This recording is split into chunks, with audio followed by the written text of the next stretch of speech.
അസ്സലാമു അലൈക്കും.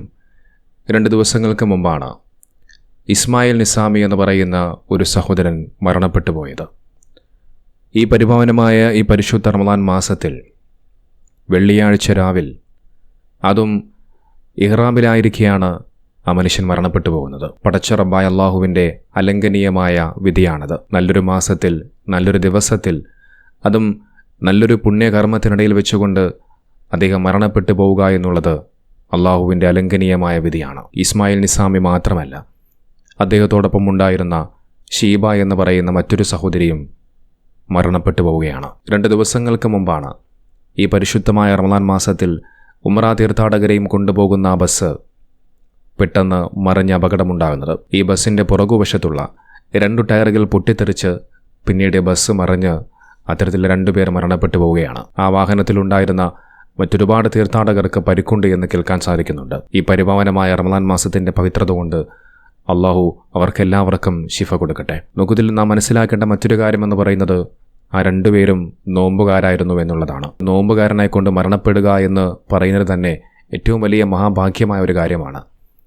അതിനേക്കാൾ ഉപരിയാണ് പരിശുദ്ധമായ റമദാൻ മാസത്തിൽ, അതും വെള്ളിയാഴ്ച രാവിൽ, അതും പരിശുദ്ധമായ ഒരു ഉംറ കർമ്മത്തിനിടയിൽ ഇഹ്റാമിലായിക്കൊണ്ടാണ് അവർ മരണപ്പെട്ടു പോകുന്നത്. ഈ ഉംറ തീർത്ഥാടകർ സഞ്ചരിച്ചിരുന്ന ബസ് ഒരു സമയം എത്തുമ്പോഴേക്കും അതിൻ്റെ ബ്രേക്കിന് തകരാറൊക്കെ സംഭവിക്കുന്നുണ്ട്.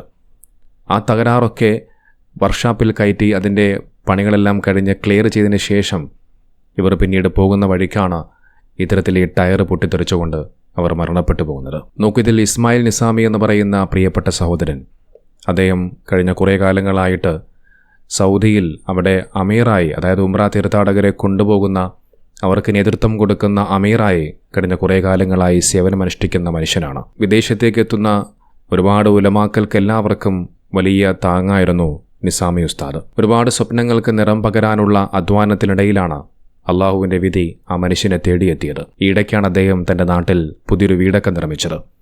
അദ്ദേഹത്തിൻ്റെ ഉപ്പയും ഉമ്മയുമൊക്കെ അസുഖബാധിതരായി വിശ്രമത്തിലാണ്. അതിനേക്കാൾ ഏറ്റവും കൂടുതലും വിഷമിപ്പിക്കുന്നത് അദ്ദേഹത്തിന് കുഞ്ഞു മക്കളുണ്ട് എന്നുള്ളതാണ്. ഇക്കഴിഞ്ഞ റമദാനിൽ അദ്ദേഹം തൻ്റെ ഭാര്യയും മക്കളെയും ഉംറയ്ക്ക് കൊണ്ടുപോയിരുന്നു.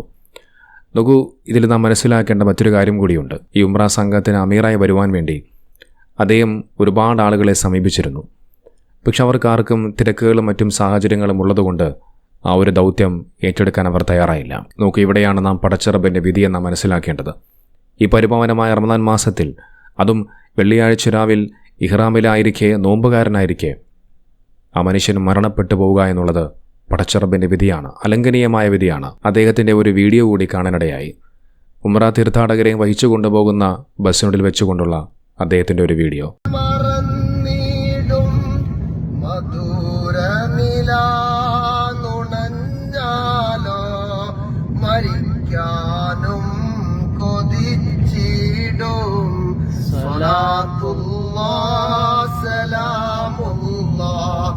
على طه رسول الله صلاة الله سلام الله على ياسين حبيب الله हरा गुंबद जो देखोगे जमाना भूल जाओगे अगर तैयबा को जाओगे तो आना भूल जाओगे सलातुल्लाह सलामुल्लाह अला ताहा रसूलिल्लाह सलातुल्लाह सलामुल्लाह अला यासीन हबीबिल्लाह.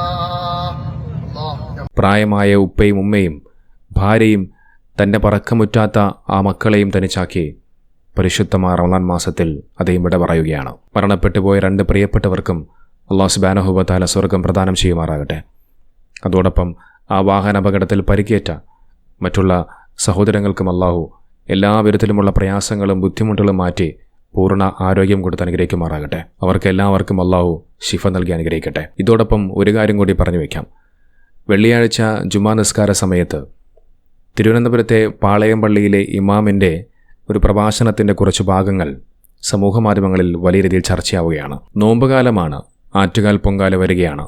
ഭക്തർക്കായി ഭക്ഷണവും പാനീയവും ഒരുക്കണം. പള്ളികളും വീടുകളും അവർക്കായി തുറന്നിടണം. ഇതായിരുന്നു പാളയം പള്ളിയിലെ ഇമാമായിട്ടുള്ള VP സുഹൈബ് മൗലവി നടത്തിയ ആ ഒരു പരാമർശം. കുറെ സഹോദരിമാരും കുട്ടികളും തിരുവനന്തപുരം നഗരത്തിലേക്ക് അതിഥികളായിട്ട് എത്തുന്ന സന്ദർഭമാണ്. അവരുടെ ഏറ്റവും നല്ല ആതിഥേയരായിട്ട് മാറാൻ നമുക്ക് സാധ്യമാവണം. റമദാനിലാണ് ഈ വർഷം യാദൃശ്ചികമായിട്ട്, കഴിഞ്ഞ വർഷവും അങ്ങനെയായിരുന്നു ഈ പൊങ്കാല ഉണ്ടാവുന്നത്. ഏതായാലും റമദാനിന്റേതായ ഏറ്റവും നല്ല സന്തോഷത്തിന്റെ, സാഹോദര്യത്തിന്റെ, സ്നേഹത്തിന്റെ അനുഭവങ്ങൾ അവർക്ക് സമ്മാനിക്കുവാൻ, നമ്മുടെ സഹോദരിമാർക്കും അതുപോലെ തന്നെ അവരുടെ കുട്ടികൾക്കും സമ്മാനിക്കുവാൻ നമുക്ക് സാധ്യമാവണം. കുടിവെള്ളവും റമദാൻ വിഭവങ്ങളും എല്ലാം അവർക്ക് നാം സമ്മാനിക്കണം. അവർക്ക് വിശ്രമിക്കാൻ സൗകര്യം ചെയ്തു കൊടുക്കണം. നമ്മുടെ മസ്ജിദുകളും വീടുകളും എല്ലാം അവരുടെ മുമ്പിൽ പൂർണ്ണമായും തുറക്കപ്പെടുന്ന ഒരു സാഹചര്യം തീർച്ചയായും ഉണ്ടാവേണ്ടതുണ്ട്. സ്നേഹവും സാഹോദര്യവും.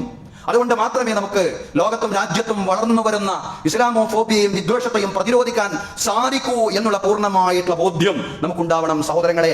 നമുക്ക് എല്ലാവർക്കും അറിയാം, തിരുവനന്തപുരത്തെ ഏറ്റവും മനോഹരമായ മതസൗഹാർദ്ദത്തിന്റെ ആ ഒരു ദൃശ്യം നമുക്ക് കാണിച്ചു തരുന്ന ഒരു സ്ഥലമാണ് പാളയം എന്ന് പറയുന്നത്. ഈ പാളയം പള്ളിയുടെ തൊട്ടടുത്തായി ക്ഷേത്രം കാണാം. അതിന് തൊട്ടടുത്തായിട്ട് ഒരു ചർച്ചും കാണാം. അത്തരത്തിൽ ആ 3 ആരാധനാലയങ്ങളും വളരെയധികം പ്രൗഢിയോടുകൂടി മനോഹരമായി തിളങ്ങി നിൽക്കുന്ന ആ ഒരു ദൃശ്യം മതസൗഹാർദ്ദത്തിൻ്റെ മനോഹരമായ ഒരു പ്രതീകം കൂടിയാണ്. നമുക്കറിയാം, ലക്ഷക്കണക്കിന് വരുന്ന ഹൈന്ദവ സഹോദരിമാർ തടിച്ചുകൂടുന്ന വലിയൊരു ഉത്സവമാണ് ആറ്റുകാൽ പൊങ്കാല മഹോത്സവം. ലക്ഷക്കണക്കിന് ആളുകളാണ് കേരളത്തിൻ്റെ വിവിധ ഭാഗങ്ങളിൽ നിന്നും, കേരളത്തിൽ നിന്നും മാത്രമല്ല മറ്റു സംസ്ഥാനങ്ങളിൽ നിന്നും നിരവധി സഹോദരിമാർ ഈ ആറ്റുകാൽ പൊങ്കാലയ്ക്ക് വേണ്ടി തിരുവനന്തപുരത്തേക്ക് അവിടെ വന്നെത്തിച്ചേരാറുണ്ട്. അത്തരത്തിൽ വന്നെത്തിച്ചേരുന്ന സമയത്ത് അവിടെ കാണുന്ന മനോഹരമായ കാഴ്ചകളുണ്ട്. മുസ്ലിം സഹോദരങ്ങൾ അവരുടെ വീടുകൾ അവർക്ക് വേണ്ടി തുറന്നിടുന്ന കാഴ്ച, പള്ളികൾ, മുസ്ലിം പള്ളികൾ, അവിടെ അവർക്കിരിക്കാനും അവർക്ക് കഴിക്കാനുമുള്ള എല്ലാ വിധത്തിലുമുള്ള സൗകര്യങ്ങൾ ഏർപ്പെടുത്തി കൊടുക്കുന്ന മനോഹരമായ കാഴ്ച. അത് കാലാകാലങ്ങളായി നമുക്കവിടെ കാണാൻ സാധിക്കും. നമുക്കറിയാം, കഴിഞ്ഞ റമദാനിൽ ഇതുപോലെ റമദാൻ വന്ന സമയത്തും അന്നും ആറ്റുകാൽ പൊങ്കാലയായിരുന്നു. ആറ്റുകാൽ പൊങ്കാല ഇടാൻ വേണ്ടി വന്ന ആ സഹോദരങ്ങൾക്ക് അവർക്ക് വിശ്രമിക്കാനുള്ള സൗകര്യം ഏർപ്പെടുത്തി കൊടുത്തത് മണക്കാട് പള്ളിയിലായിരുന്നു. അവർക്ക് വിശ്രമിക്കാനുള്ള സൗകര്യം ഏർപ്പെടുത്തി കൊടുക്കുക മാത്രമല്ല, അവർ കഴിച്ചിരുന്ന, മുസ്ലിമീങ്ങൾ നോമ്പ് തുറക്കുന്ന സമയത്ത് അവർ കഴിച്ചിരുന്ന ഭക്ഷണങ്ങൾ ആ ഹൈന്ദവ സഹോദരങ്ങൾക്ക് അവർ നൽകുകയും ചെയ്തു. ഈ മണക്കാട് പള്ളി എന്ന് പറയുന്നത് ഈ ആറ്റുകാൽ ക്ഷേത്രത്തിൻ്റെ സമീപത്താണ്. ഏതാനും കുറച്ചകലങ്ങൾ മാത്രമേ ഈ 2 ആരാധനാലയങ്ങൾ തമ്മിലുള്ള അകലമുള്ളൂ.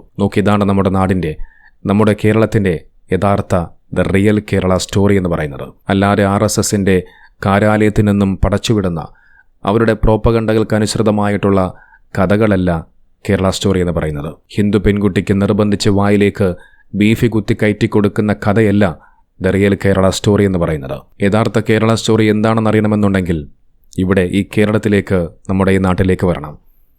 അപ്പോഴറിയാം കേരളത്തിൻ്റെ സുന്ദരമായ ആ മതസൗഹാർദ്ദം എന്താണ് എന്നുള്ളത്. ഇവിടെ മനുഷ്യർക്കിടയിൽ ഒരു ഭിന്നതയുമില്ല, ഒരു വെറുപ്പുമില്ല, ഒരു വിദ്വേഷവുമില്ല. ഇവിടെ ഹൈന്ദവരാകട്ടെ, മുസൽമാനാകട്ടെ, ക്രൈസ്തവനാകട്ടെ, എല്ലാവരും ഒരമ്മ പെറ്റ മക്കളെപ്പോലെ സാഹോദര്യത്തോടുകൂടി, സ്നേഹത്തോടുകൂടിയാണ് ജീവിച്ചു പോകുന്നത്. ഇവിടെ വിഭാഗീയതയില്ല, വേർതിരിവില്ല, എല്ലാവരും ഒന്നാണ്. എന്നാൽ അത്തരത്തിൽ വിഭാഗീയതയും വേർതിരിവുമില്ലാത്ത ആ നാട്ടിൽ അതെല്ലാം ഉണ്ട് എന്ന് വരുത്തി തീർക്കാൻ വേണ്ടി ശ്രമിക്കുകയാണ് ചില വർഗീയവാദികൾ. പക്ഷെ അത്തരം വർഗീയവാദികളുടെ അജണ്ടകളെയെല്ലാം മനുഷ്യസ്നേഹികളായ നമ്മുടെ നാട്ടിലെ, നമ്മുടെ കേരളത്തിലെ ജനങ്ങൾ അതിനെ ഒറ്റക്കെട്ടായി ചെറുക്കുമെന്നുള്ള കാര്യത്തിൽ ഒരു തർക്കവുമില്ല.